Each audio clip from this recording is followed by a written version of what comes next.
ከዚህ ቪዲዮ የምናየው the elements of financial statement ነው። ስለ ኤሌመንቶች ነው። elements of financial statement እነማን ናቸው የሚለው ነገር በዚህ ቪዲዮ እናያለን ማለት ነው። ስለዚህ በጣም ወሳኝ ቶፒክ ነው። ይሄን ቪዲዮ እስከ መጨረሻው ተከታተሉ።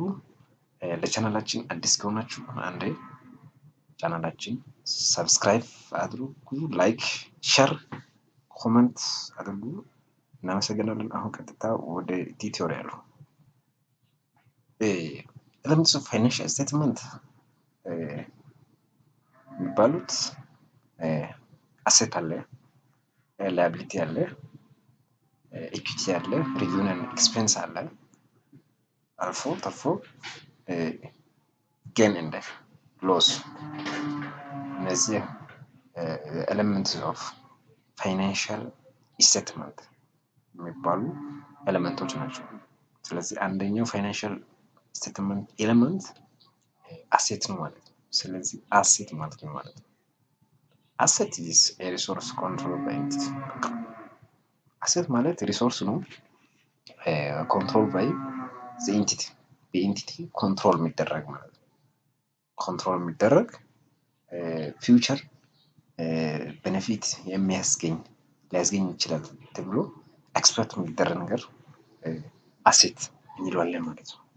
ስለዚህ የፋይናንሻል ስቴትመንት አንዱ አሴት ነው ማለት ነው። ስለዚህ አሴት ያው ሪሶርስ ነው ኮንትሮል ባይ ዘ ኤንቲቲ፣ ኮንትሮል ባይ ዘ ኤንቲቲ። ስለዚህ ሪሶርስ ነው ኮንትሮል ባይ ኤንቲቲ ኮንትሮል ሊደረግ ይችላል ተብሎ ታስብ ነገር አሴት ይባላል ማለት ነው። ስለዚህ ፊውቸር ኢኮኖሚ ቤኔፊት ሊያስገኝ ይችላል ግን ኤክስፔክት የምናደርገው ማለት ነው። ግን የምናደርገው አሴት ይባላል ማለት ነው። ላያቢሊቲ ማለት ፕሬዘንት ኦብሊጌሽን ነው አራይዚንግ ፍሮም ፓስት ኢቨንት። ስለዚህ በአማርኛ አሴት ማለት ሀብት ማለት ነው። ላያቢሊቲ ማለት ኢዳ ማለት ነው። ስለዚህ ኢዳው አራይዚንግ ፍሮም ፓስት ኢቨንት ነው፣ ከፓስት ኢቨንት የመጣ ነው። ስለዚህ እሱ አውትፍሎው ኢኮኖሚ ቤኔፊት አለው። ስለዚህ አንድ ላያቢሊቲ አሁን ሲሚከፍል አውትፍሎው ፍሮም ዘ ኤንቲቲ ኦፍ ሪሶርስ ነው። ስለዚህ አውትፍሎው ነው ማለት ነው። ሌላው ኢኩዊቲ ነው። ኢኩዊቲ ማለት በአጭር ቋንቋ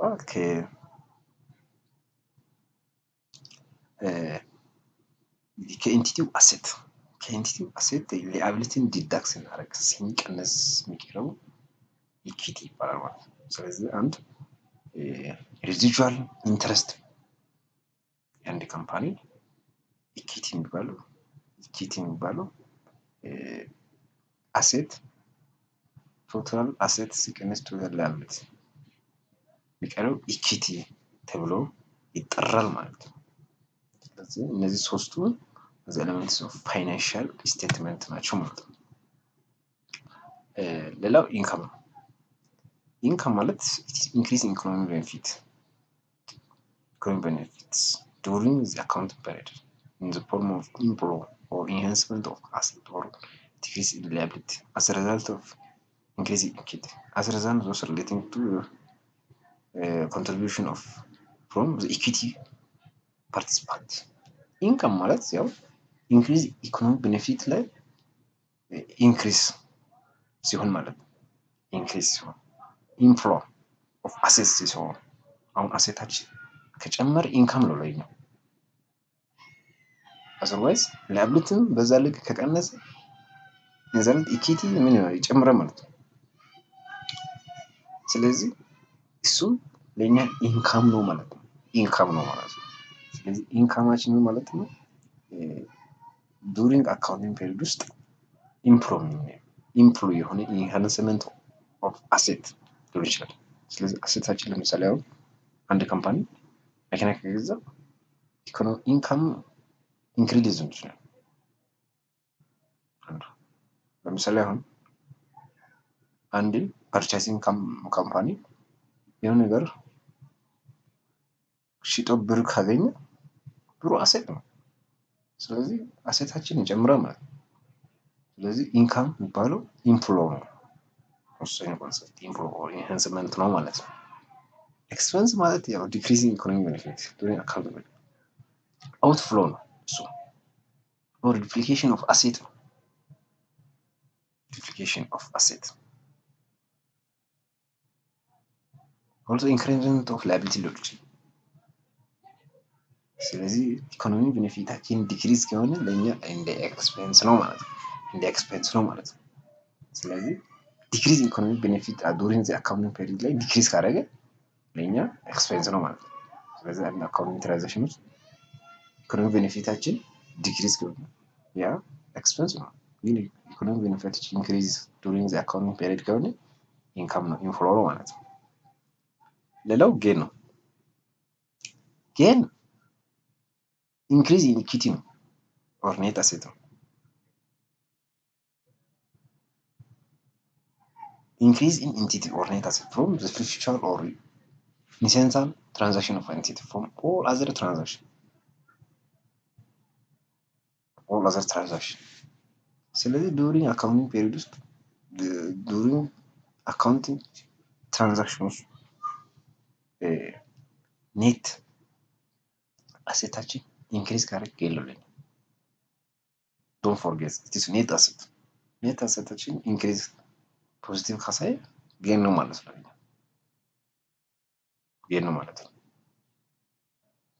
ሎስ ማለት ደግሞ ዲክሪዝ ኢን ኢኩዊቲ ኦር ኔት አሴት ነው። ዲክሪዝ